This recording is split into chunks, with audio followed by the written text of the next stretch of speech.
Hello, and welcome to the September 8th, 2018 edition of Point Counterpoint, the 46360 show. The opinions expressed by the show's host, myself, and Tony Anthony Hendricks, will many times conflict, thus the title, Point Counterpoint. Point Counterpoint is a weekly issue show for our area. Point Counterpoint always lets you judge for yourself. We live in an information free-for-all. It's hard to see through all the misinformation and get to the accurate facts, what's right and best for our community. We will not libel, discriminate, or disrespect anyone or their views. We believe in the constitutional First Amendment right of free speech, and we support anyone who voices their opinion as part of their duty to their community. This program brings you just that, an unedited, honest, candid discussion of the issues. The producers of Point Counterpoint are solely responsible for the content of the show. But because the show is not rehearsed, we take no responsibility for the opinions and statements made by our guests or for the information they gather from public sources. We will adhere to all applicable federal, state, and local regulations concerning limits of public speech and program content.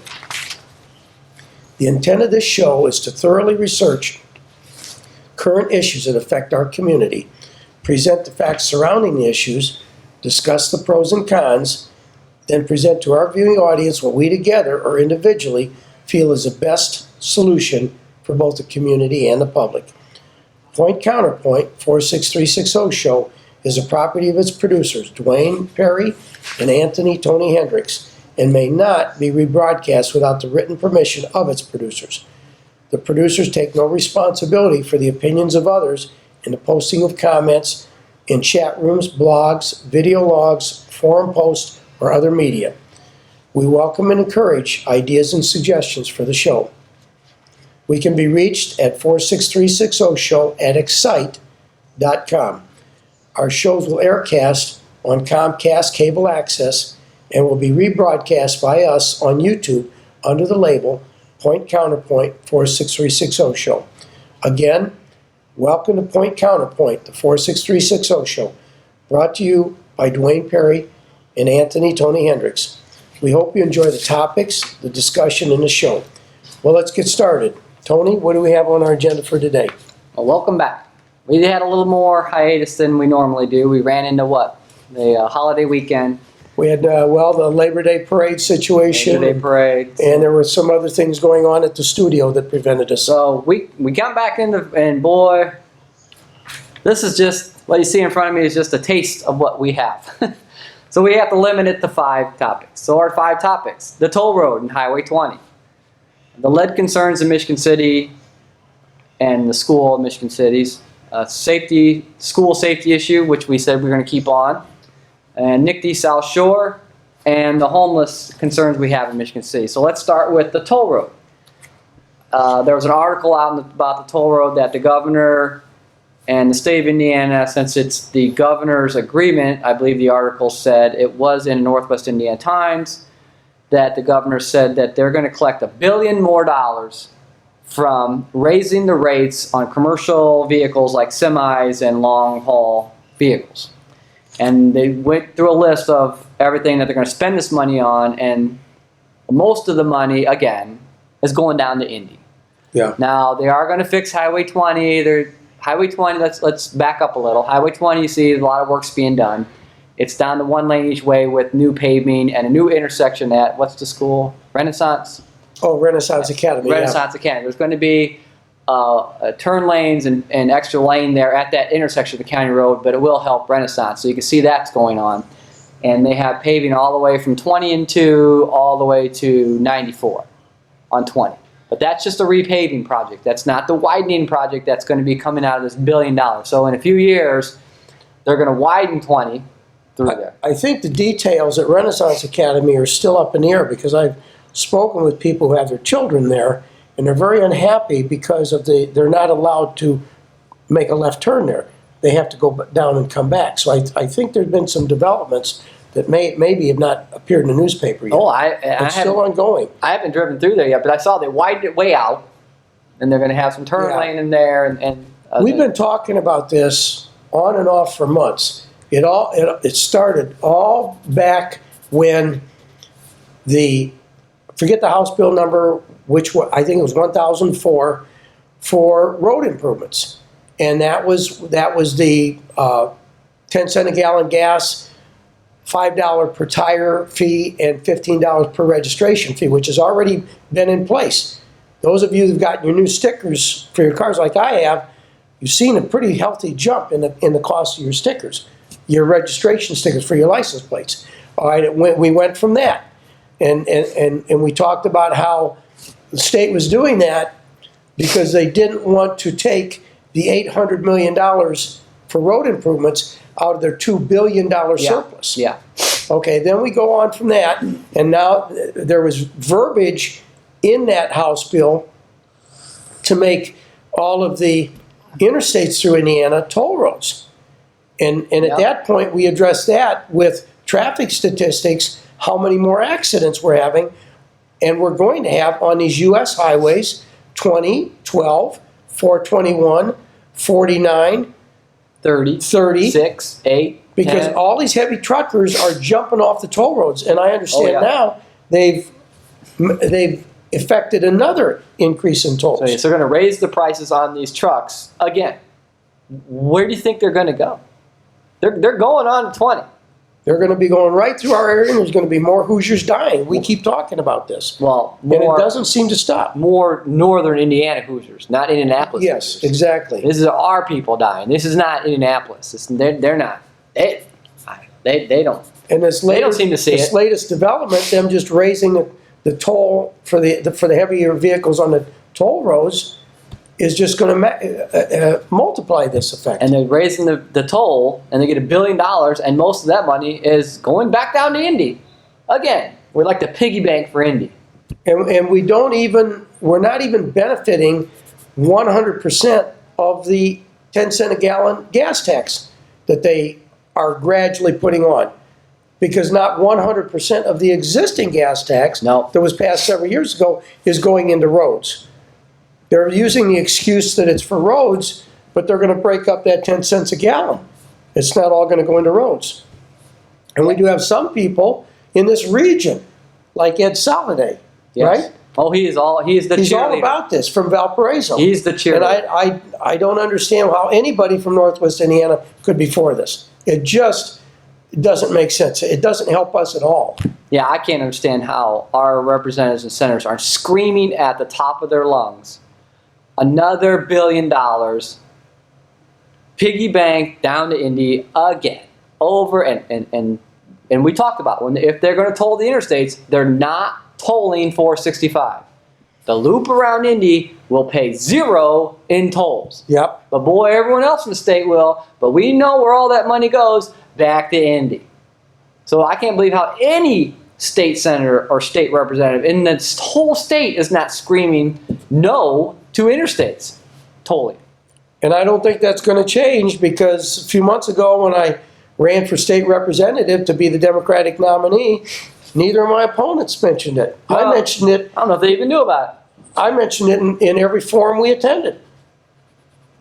But the toll road here, and this is a prediction, because we gave you statistics on number of vehicles on the toll road from before it was privatized to after it was privatized, the number of vehicles on 20 before and after. And we all know, we see in the paper nearly every week, someone else is killed on 20. They call it what? Bloody 20. Bloody 20. And they called it that. They called it that before 94 came in, because 20. If you went to Chicago from Michigan City, the only way to go was 20. Yep. And then it blended into 12 in Gary, and then once you got west of Gary, then you went right through the heart of Hammond and East Chicago. You had 100 stoplights before you ever got to downtown Chicago. So we know what's going to happen. And we know there's going to be new pavement. And it happens every time. New pavement means people drive faster. Now, I was thinking about, and I'm reading the article about where the money's going. I don't think I recall seeing that any of that money was going to come up here to LaPorte County or St. Joe County to pay for more deputies to sit out there and give people tickets to try to slow this down. The faster they go, the more people are dying. And we know more traffic is coming on there. They're getting off that toll road. They're getting off the toll road probably out there at 65. I've seen them getting off the toll road at, not coming on the toll road, but getting off at 94 and 20. Just roaring. And we just saw they redid that whole light coming off the toll road. There's a whole stoplight now dedicated to traffic coming off of 94 on 20. That should speak volumes about how much traffic is coming on 20. And now you're going to increase Coming off of 94 and 20, you're talking right there at 35. Burns Harbor? No, right at 35. Oh, okay, They yeah. got the new stoplight. Just for people coming off and going eastbound. Just for the eastbound people. I'm so used to traveling west when you said 94 and 20, I'm thinking Burns Harbor. Yeah, so what is going to happen? How many, I guess, just say it, how many people more LaPorte County citizens or St. Joe County citizens have to die? In defense of our law enforcement, They need we help. see, Tony and I, we both work in LaPorte, we see the size of the LaPorte County Sheriff's Department. What you don't realize, unless you look at the statistics, is that LaPorte County, in terms of square miles, is the largest county in the state of Indiana. We're smaller than Marion by population. Marion takes in Indianapolis. But in square miles, according to Wikipedia, we are the largest in Indiana. Yeah, we don't really see that much in Michigan City. If you look at Michigan City and you try to drive, say you drive 421 south, wait, what are you, 30 miles that you're going, and that sheriff's department has to police all that area and worry about It's an enormous area. the extreme number of people and accidents, and there's a lot of snow up right there at 20. That's a snow belt. They are probably dedicating more people than they can imagine or they have time for on 20. And now we got new pavement, which is nice, which means higher speeds, which means more deadly accidents. But don't worry about it. We're gonna fix it by increasing the tolls on these commercial vehicles. They'll just absorb that cost. They won't mind driving on the toll road anymore. They'll just go. And there was just an accident on 31 bypass where a tanker truck caught fire and actually burned the pavement through. Yeah. Well, I was going to mention 31 because so many of your U.S. highways are widely used to get to major cities. 31 if you're going down to Muncie, Ball State. So that's a common route. And you just reminded me to bring it up. Part of that $1 billion was going to go to fund the finish 69 north, from Lafayette or wherever to, I don't know, Martinsville or something up there. You can finish that section of 69. And we talked about that before on the show. And you can go on the internet. Here we go. Go on the internet. Look it up. Look it up, the boondoggle that public-private partnership was. And Indiana had to take that back. They were supposed to take the money from the first toll road sale and fix 69, but then they said, oh, there's not enough money, so we're going to do a public-private partnership. The public will dedicate this new road, and they'll earn money off it if this private people build it. Well, that failed miserably, so the state had to take it back. They had to pull it back out of the public-private partnership, and now they're going to take the $1 billion again from our toll road and put it back to the road that was supposed to be fixed by two other funding sources. And again, I don't see how state senators and state representatives are screaming at the top of their lungs. Answer is no. Now we're doing what we feel is our job informing you of this. You should take this and run with it. Indiana.gov, and you can get to your state representative, to your state senator, and you can email them voicing your objection to this. It's very important. They're elected officials, and when the electorate talks, they listen. Oh, they do. You call or email our state representatives and senators. They do listen. I give them that. They will listen to you. If enough people call, they'll start thinking about their next term in office and if they're going to be the one that's there. But if they don't get any calls or any emails, they think it's all great. Hey, $1 billion. It's more money that I didn't have to do nothing. I guess if I just turn a blind eye to the dead people on 20, it all looks good. Of course it looks good in Indy. Yeah. They don't see these people. So that's a little bit of time. Well, let's move on. We've lead concern. Andy took our clock out. Yeah, I was looking for our clock here. And took our clock. Lead concerns. This is a big one. Let you have you start at it. The lead in, because there was articles. Oh, you got it right there. This is your baby. This is so interesting. But let's go back a little bit historically first. Well, first, the EPA said that there was a percentage of the homes in Michigan City that had lead in their water, and our government. Oh, they said they had lead. They didn't say it was in the water. Okay. They said they had lead. We had to form a commission. Yep. And the mayor formed a commission to provide information and advice. Tony and I feel that we know that the Uniform Building Code that the homes in Michigan City were built according to, whether it was ton of blank or general construction in that day, were built in compliance with the building code. The building code allowed paint to be used on the walls that had lead in it. Yes. It also allowed iron pipe that had lead in it. The joints. The joints. The joints of iron pipes were all And- leaded joints. And they were all leaded joints, and, well, let's let it go with that. And our city said, our mayor said that there's no lead in the water, that's safe. It's all lead. The kids have absorbed lead into their body from the paint. And I'm thinking, well, the only way I know of that can be done, if I brush up against a painted wall that has lead, it doesn't make it in through my skin. I have to eat the paint. And infants may do that if you have deteriorating paint, they may, but not that percentage of people. So I'm suspect that there is some lead other places that is making it into the kids' systems. But let's move forward. Let's go on. Now, you got to go to the first article about why this came back up about the school. The state. There you go. The state has tested over 900 Indiana schools tested for lead in their water. And we made the hit list here in Michigan City. Barker Middle School, Knapp Elementary School, Lake Hills Elementary School, LaPorte County Career and Technical Center, which I believe is the old A.K. Smith Center. Hasn't that been renamed? Lake Hills. What's Lake Hills? Lake Hills is, if you're traveling east on Washington Park Boulevard, right at the east edge of Fetters Alley, you go up the hill, and Lake Hills is right in that area. It's a modern, it's a new school. That's what I thought. That's a new school. Yeah. That's a new school. Wait. We can't gloss over it. That's a new school. Yeah, that's a new These school. other ones are old schools. So, They're not that old. That's a new school. and the list goes on. Marsh Elementary School, That's an old school. that's an older neighborhood. school. Michigan City High School, That's not that old. that's not that old. And this should get some action. Michigan City Area Schools Administration Building. Now that's a very old building. Yeah, that's the old There. Riley School. That's a very old building. And,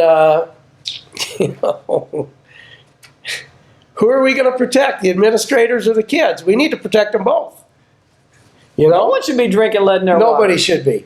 And after this came out, the school board had a resolution on their agenda to require preschool children going into preschool to be tested for lead, and that those tests made public to the school board, to the school system. Now, I don't know, I guess the current president school board is Deborah Chubb.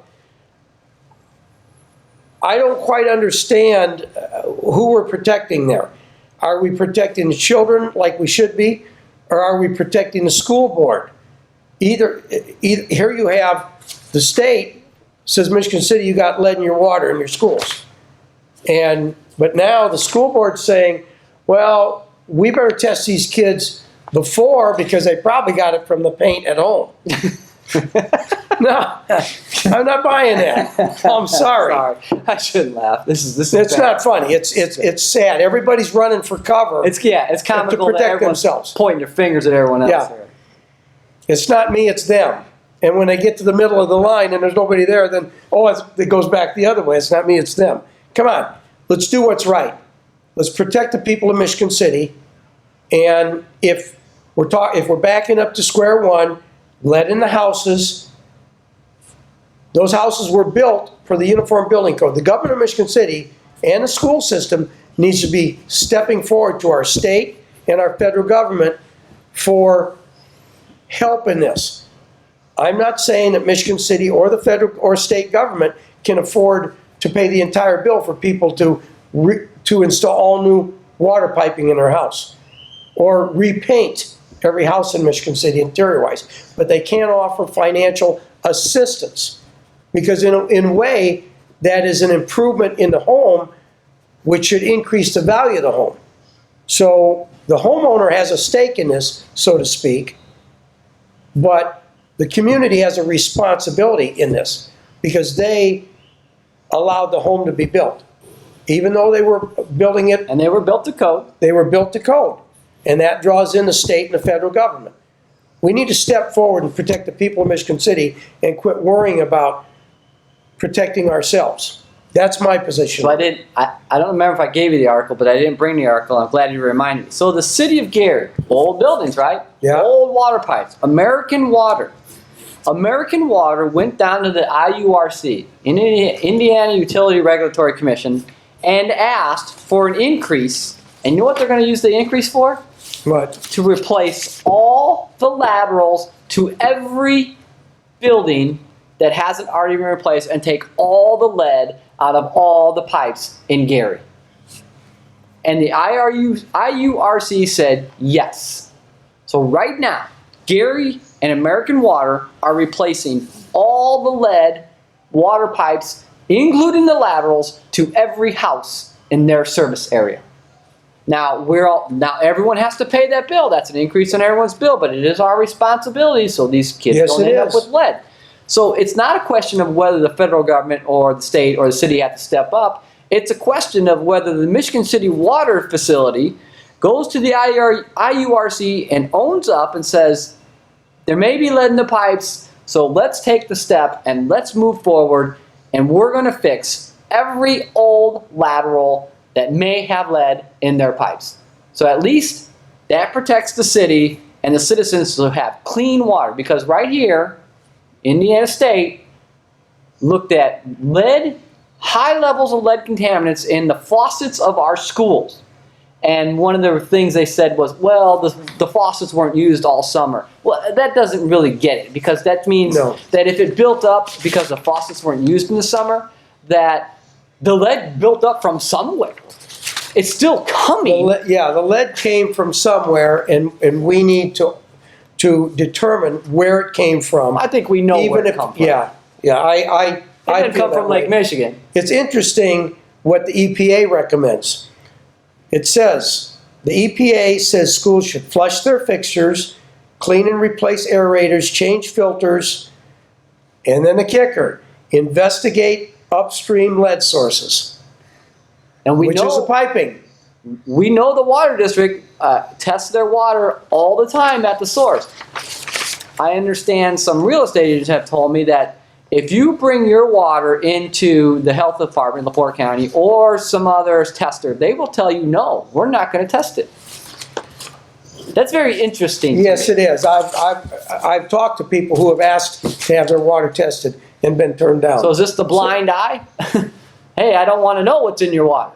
But when it comes from us to you, it's good. So apparently the county is afraid of the liability also.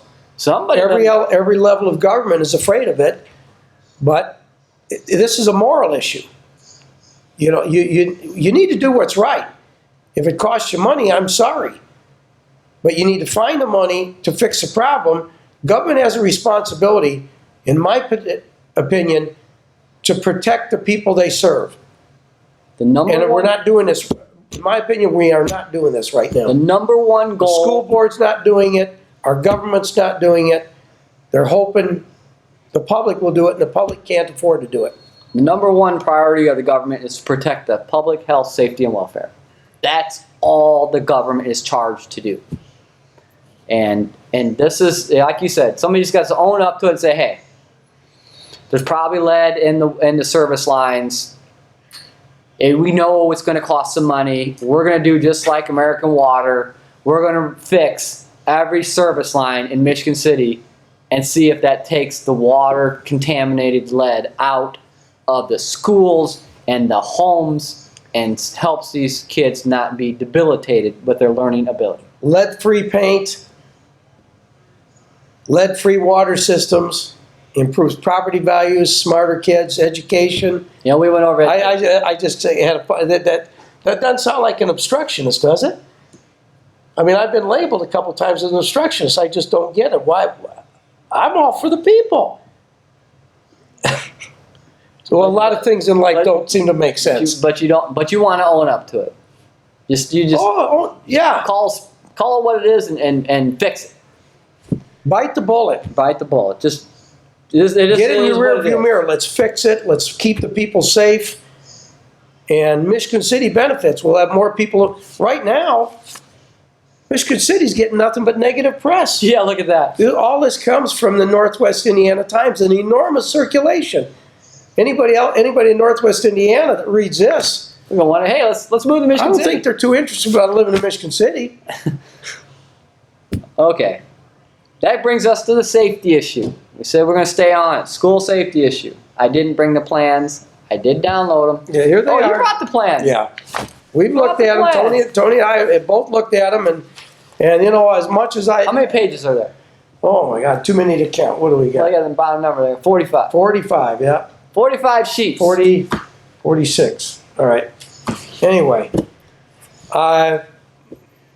you give and we give it and we take it away.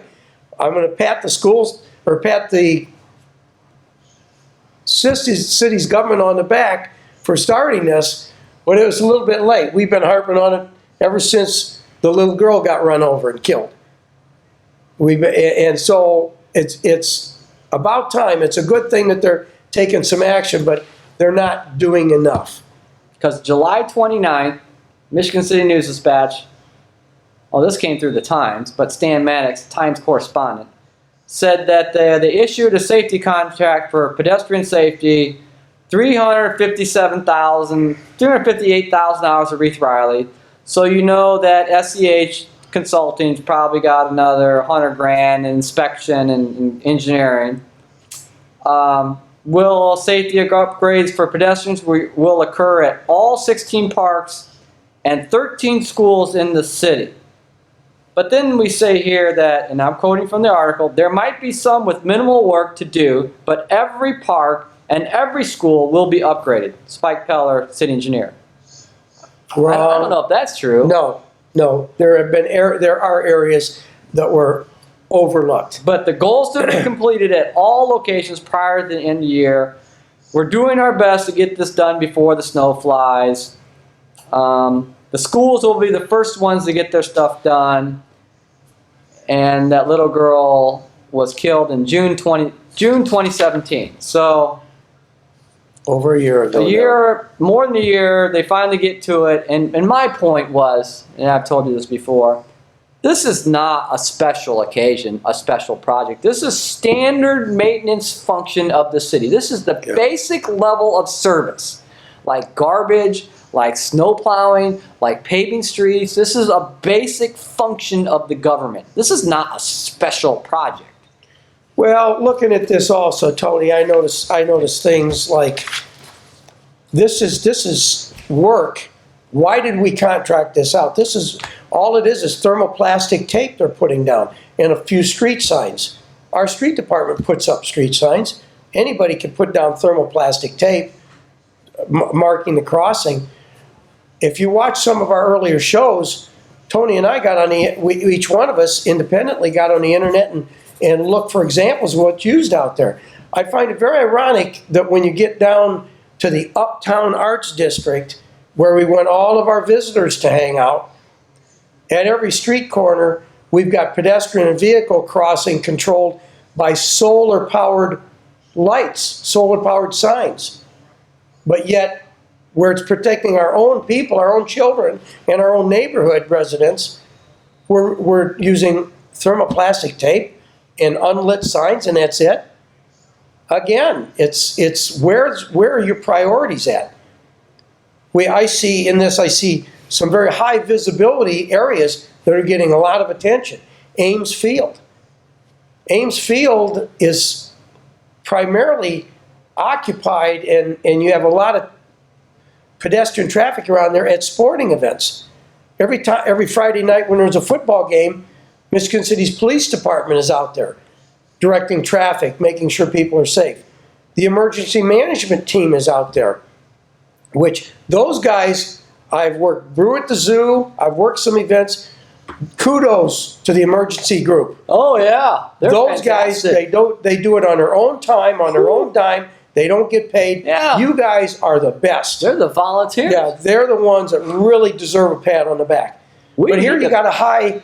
I was wondering when I drove by Ames Field, I thought, why are all of these things? Because the majority of them already had depressed areas for people that are disabled with mobility issues. They already had depressed crosswalks. Why are we tearing them out and doing them all over? And then it hit me, well, wait a minute. We've got another election in 8 months. So I'm sorry, Tony, but it's coming out there. That's a high visibility area. And there's schools that were overlooked. Oh, You said that yourself. There's a $500,000, look what I did. With the campaign, there's a $500,000 project there, a campaign, look. Oh. What can you say? I mean, the neighborhoods, not just the schools. The kids leave school at 2:33 every day. There's not kids on the there aren't normally a bunch of kids on the playgrounds later at night. But the public parks like Gardena gets trafficked all day long, early into the evening. And look at the neighborhoods along the busy streets. Barker Ave, Wabash, not so much Ohio Street, but look at the neighborhoods. Don't be so selective. This is a basic maintenance function. So the city hired a consultant to go look at the basic maintenance of safety in the streets of Michigan City, who then hired a contractor. So this is a consultant we paid probably pretty good sum. We hired a contractor who makes a profit, and good for them. They deserve that profit. Instead of working with the qualified, capable people they have in the park department and the city engineer and everyone we hire to put up some signs and lay down some thermoplastic cements. If you look around our county and our district, the LaPorte district of Indiana Department of Transportation, you're going to see, and sometimes it's not the best job, but they have their own paint crew, their own people putting signs up. LaPorte County does too, their own sign people. LaPorte County doesn't go out, or Indiana Department of Transportation go out and hire a consultant to look at the safety issues of their jurisdiction and tell them to put down some thermoplastic, some pavement markings, and put up some signs. I've said it before and I'll say it again. We've got intelligent people in this community. Pick the right people, but you got to pick the right people because it wasn't on tape, but there were enough people that there were witnesses. I remember when I was on the council and the city underwent a street, they let a contract for somebody to look at the city as a whole and prescribe a maintenance program for the next 5 years. Remember when we talked about that? Yeah. And there was a pre-bid meeting. They had all the contractors that were interested there, and one of the contractors that was not from Michigan City asked our city engineer, Spike Peller, who was chairing the meeting, because he said, this is the order we're going to do the work. First, we're going to do the street, redo the streets in Village Green. And the fellow said, I'm sorry, can you help me out? I don't know where Village Green is. Yeah. And our city engineer said, you know how to do MapQuest? Instead of telling him where it's at, he referred him to MapQuest. So I guess you do have to have the right people in the room. But we've got the right people in this town. Oh, we got qualified people. They go on these streets every day. They know what streets have concerns. We can lay down thermoplastic striping. We can read the manual uniform traffic control devices put out by Indiana Department of Transportation. We have those skills. And I was just thinking, well, maybe you know, maybe this all stems from the article I remember happened years ago where the city wanted, you know, some individuals in the city administration wanted to take all the signs down in Michigan City and buy all new ones. We can make them all blue because they didn't like the green. And I don't remember that. And that got shot down because the council said, why would we spend that much money just for the color of signs? And so maybe they're upset that since that idea got shot down, well, since our idea gets shot down, we'll just have a blue ribbon commission and we'll hire a consultant and we'll hire a private firm and we'll just, you know, we're not going to put up any more ideas or try anymore because we tried one time and we wanted all the street signs to be blue instead of green. Well, that happened in just the last 4 years, I think. Yeah. Yeah. A lot of street signs in the downtown area were changed. They were perfectly good. Well, that's what started. Elston The Grove Elston had Grove its own project, little yeah. color scheme. And they said, well, we want everything to be blue. And the council said, do you know how much that's going to cost to tear down all these perfectly good signs that are green because you want blue? Well, no, we're not doing it. So maybe this is payback for you didn't get your blue sign. That was the council I was on. We tried. You tried, didn't happen. So let's move on. We had another article where the council, I'll make a comment about that, the 12 to 16 council, and that's, have we hit the greenhouse yet? Or that's last You can one. go, no, we know we're going to bring it, but go ahead. The greenhouse. You got the article, right? The Right here. The greenhouse, for those of you who don't know, is the, what The work, WPA, Works Progress. it's a WPA building, but flagstone. That's flagstone, right? I don't know. It's that flat real nice stone, yeah. That is directly across from the main entrance to Washington Park. They called it the greenhouse because once upon a time, in back of it, they had greenhouses. Michigan City grew a lot of their own greenery, the flowers and things that they decorated the city with. There were greenhouses in behind. Yeah, Well, the greenhouses disappeared, the building stayed. It got very run down. And when I was on the council, we took a look at refurbishing that building. We put a hold on it because we had a pain threshold of about 450,000, maybe $500,000. And we got numbers at around 750 and 8. So we put a hold on it. Well, since this current council went ahead and went through with it, I think they spent what we didn't feel justified, but we wouldn't allow it to be torn down either. There was a lot of question as to whether or not it should even be saved. The water department had an interest in that property. It's directly adjacent to their treatment plant. They had an interest, and their interest was limited to storage of materials. And my position was, no, we're not going to tear down a historical landmark building so that you can put up a sheet metal building for storage of materials. So we put it on hold. This council went ahead with it. And now I guess the issue is that they can't afford to maintain what they've finished. Yeah, I'm reading. Councilman Hamilton questioned the building's future under the Park Department control. I don't really believe they were taking care of the property very well. The building was falling down. Junk was dumped behind it until the mayor ordered it to be cleaned up. So they're saying that it's great the building's maintained and fixed up again, but it got in its dilapidated condition because they didn't have the money to fix it up here. Councilman Prespolinski said we barely have money to buy food for the animals in Washington Park Zoo. And now we're going to put another maintenance function on top of the park department. And their budget's tight like anyone else. And redevelopment, so the deal here is redevelopment can do projects to fix things up and rehabilitate things. Definitely step forward on But this. they can't maintain structures. So now they're going to pass off a structure to the park department and the city without any funding. It's an unfunded mandate. Well, That's what the council was upset about. Yeah, you've got to be careful in that area because remember months ago when the site of our beautiful sign, "You Are Beautiful," I wonder where that sign's going to go when that property's developed. It'll probably go in a dumpster. I hope not, but it was $35,000 or something like that for that sign. Anyway, You are beautiful. yeah, we found out that the redevelopment commission was let a contract for maintenance of that property. Yes. And we were all over that because Can't. the same thing happened over in Munster. Yes. And the Munster City Council caught it, said, no, you can't do that, it's against the law. And the state agreed. And the redevelopment commission of Munster took it to court and lost. They are not allowed to maintain property. So there was some, Well, they're allowed to maintain their property. They're not allowed to maintain like park department or city property. okay, you're right, because that property was owned, according to Beacon, by the city of Michigan City, Yes. not by redevelopment.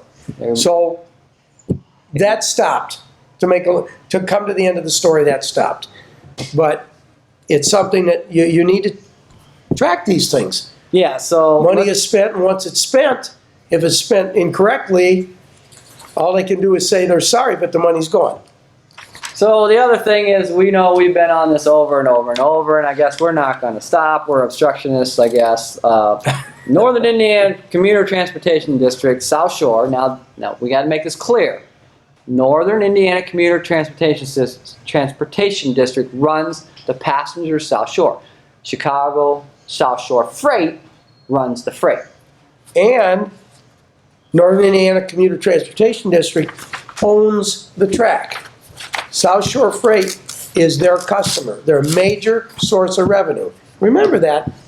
So we see an article, just the Times, I believe it's the Times again, August 17th, NIPSC, Northern Indiana Commuter Transportation District, Chicago South Shore, and NIPSCO reaching an accord on the route improvement of NIPSCO. Now the interesting part of this article, and I read it and called Dwayne and said this is pretty wild. At first, I guess there's a bottleneck or something going on for the double track over by NIPSCO, and Chicago South Shore was critical of the double track until they worked out this deal with NIPSCO. And I think the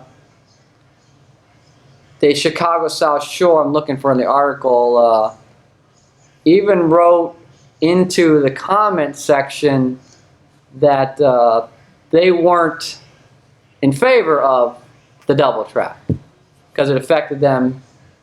It affected them negatively. Well, if there's a bottleneck in that area, it's got to be because it's so congested. Look what you've got in that area. The area you're talking about, Tony, is where coal is brought in for our lakefront generating station. So you've got a couple tracks that are used for that. Mm-hmm. And if they're going to run in the double track right in that area where they're shifting cars to get them on the NIPSCO property, you're also fighting with the Singing Sands Trail for bicyclists and walkers. That's a pretty that's going to be a densely populated area. So Chicago South Shore Freight had written a letter to the Federal Transit Administration objecting to the previous design of the track near the Bailey Station, just like you said, coal, during the environmental assessment public comment period in 2017. Now, what was curious about that, in all this cheerleading of the double track, not once did I ever hear that the Chicago South Shore had written a letter objecting to the design. No. Not one time the major player, Chicago South Shore, had written a letter to the Federal Transit Administration objecting. No. Why was that kept secret? I haven't seen an article, Tony, so I have to say that I was wrong. What I just said is incorrect. When Tony mentioned that conflict, I automatically assumed it was at our lakefront generating station. No, it's Bailey. Bailey, which is over around the old Bethlehem Steel, just on the east side of Bethlehem Steel. So right there at Dune Park Station, which is a very heavily trafficked station for commuters. So you've still got you have the same situation in that area. You're going to have spurs going into the mill, that freight traffic. You're going to have the commuter rail trying to get by, and you have this user-friendly trail over there. I think it may be the Calumet Trail, or maybe it's the Calumet Trail through Beverly Shores. But the goal of the group that was pushing that was to have a walking, bicycling trail all the way from the state line, Indiana-Illinois state line, all the way up to the Michigan line. And with Northwest Indiana being such a heavily industrialized area, you're going to have conflicts. And this article is great. This article is each party, Nick Deese, Chicago South Shore, and NIPSCO, work to make the deal happen because they each understand the benefits of the region once the double-track Northwest Indiana project is realized. Now we have to, the key here is each party, South Shore passenger, South Shore freight, All right, passenger, that's and NIPSCO, that's recreation and commuters to work. passenger and freight. Okay, NIPSCO, industry, South Shore freight, industry, and who else? That's it. Those three that understand the benefits to the region once the double track project is realized. So we had South Shore Freight objecting to the project. And now they've worked out a deal that Nick D. South Shore, this is not about passenger. And we've said this before. What's that? It's not about passengers. No, it's not. We said that all along. The person who wrote a letter, this is serious. Chicago South Shore Freight had written a letter to the Federal Transit Administration objecting to the previous design. Well, that's what we've said all along, Tony. And that's why I said, wait a minute, who are the players at the table? In a vote, you've got two industrial entities and one that's all about transit-oriented development. The residential development in Northwest Indiana for allegedly all of the Chicago people that are going to move to Northwest Indiana and ride the train into work every day.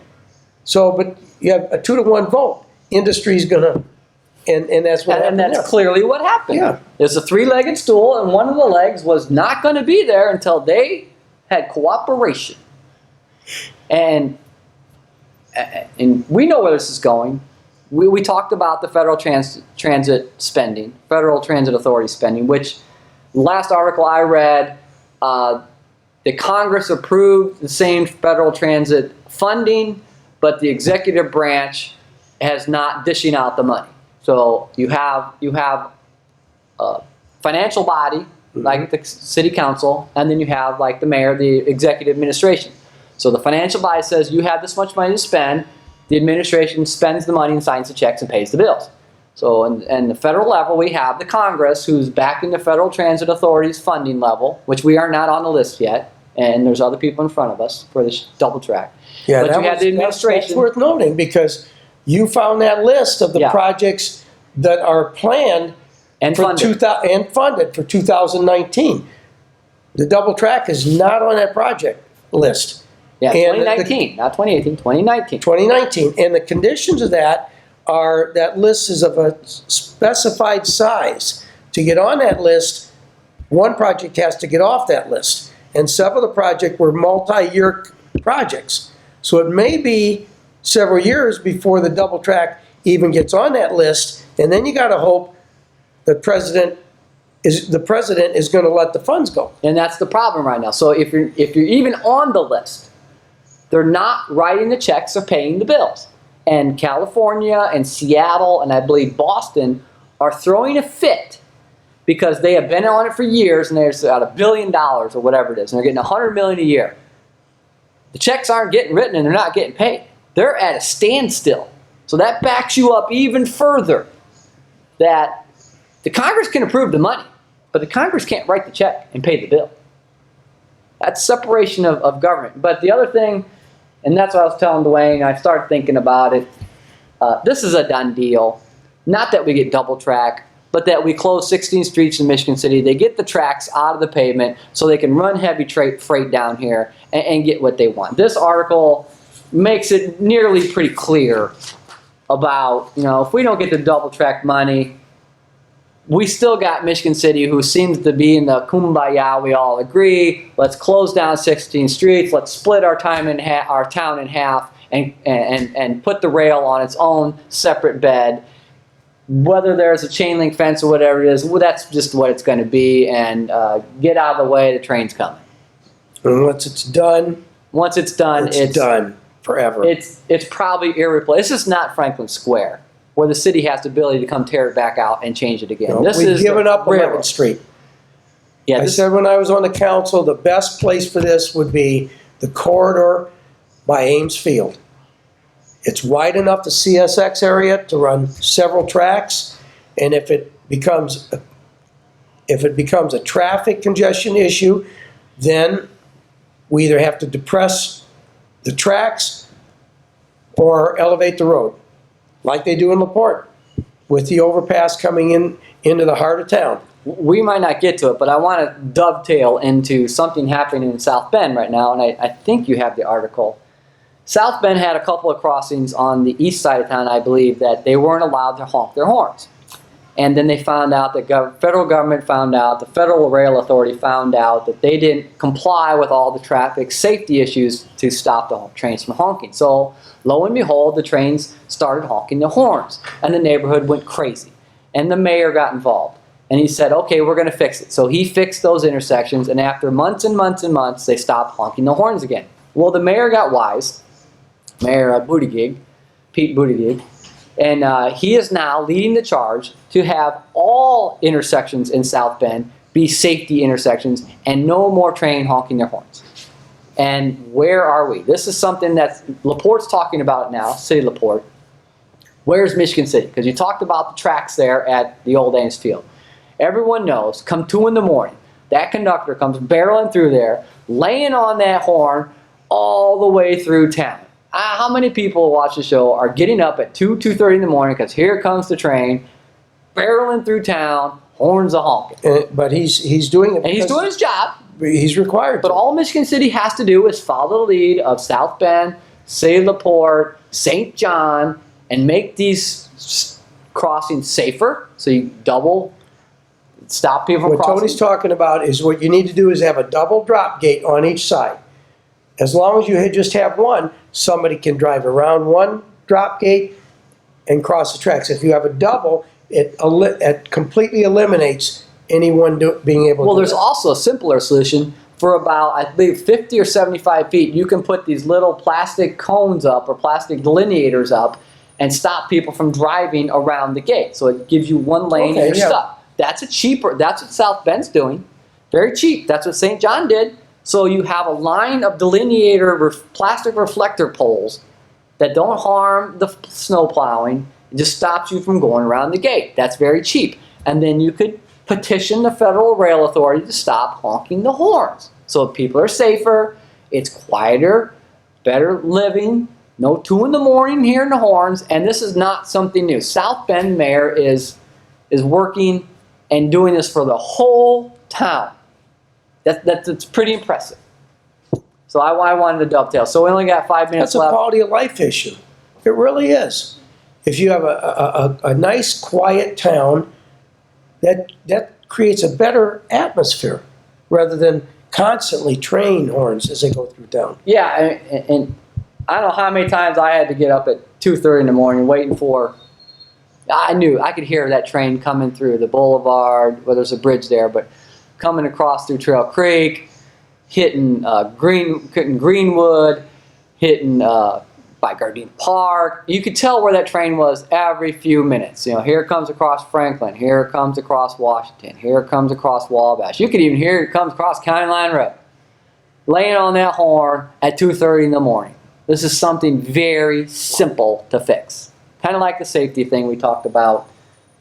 This isn't just a basic maintenance function, but it is something we could fix. If we would have spent our time on basic maintenance of safety crossings, maybe we could have spent $500,000 from stopping the trains from honking their horns. That would have been smart. Well, yeah.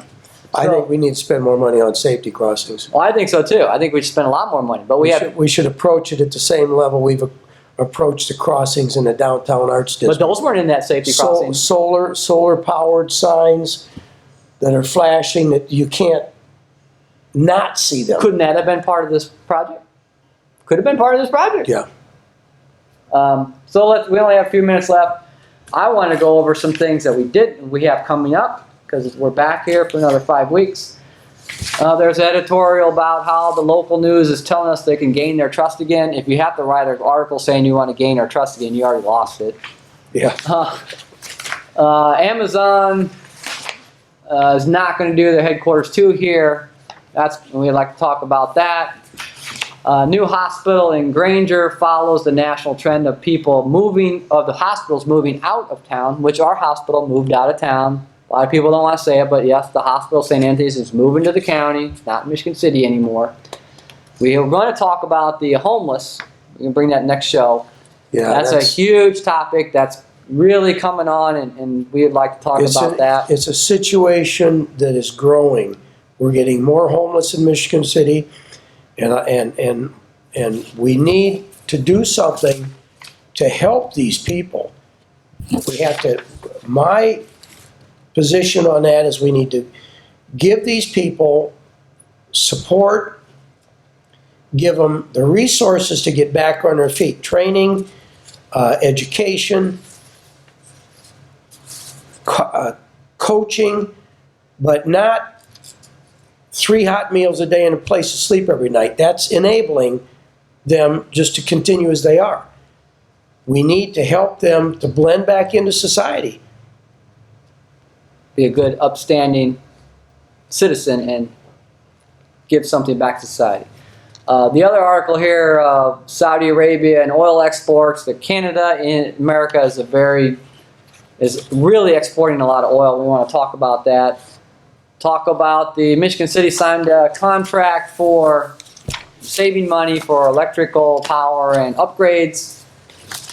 The thing I didn't get to talk about South Shore, I'd like to touch on next time, is somebody has filed suit to stop the South Shore Expansion's authority to borrow money. They're going to do this, and they're going to borrow money. Here's the $37 million in upgrades that the city, so we'd like to go over that. So we only got a minute left. It's good to be back. Yeah, we've got some good topics. Hang in there with us. We've got some good topics coming down the road. We'll see where this all leads. It's kudos. We're going to get some safety improvements. I really want to harp on the one you brought up. We need more, though. The volunteers of the people that do safety traffic during the events cannot be understated. Those are volunteers. They are amazing, amazing people. Anything else you want to add? It's good to be back in the saddle. Always fun.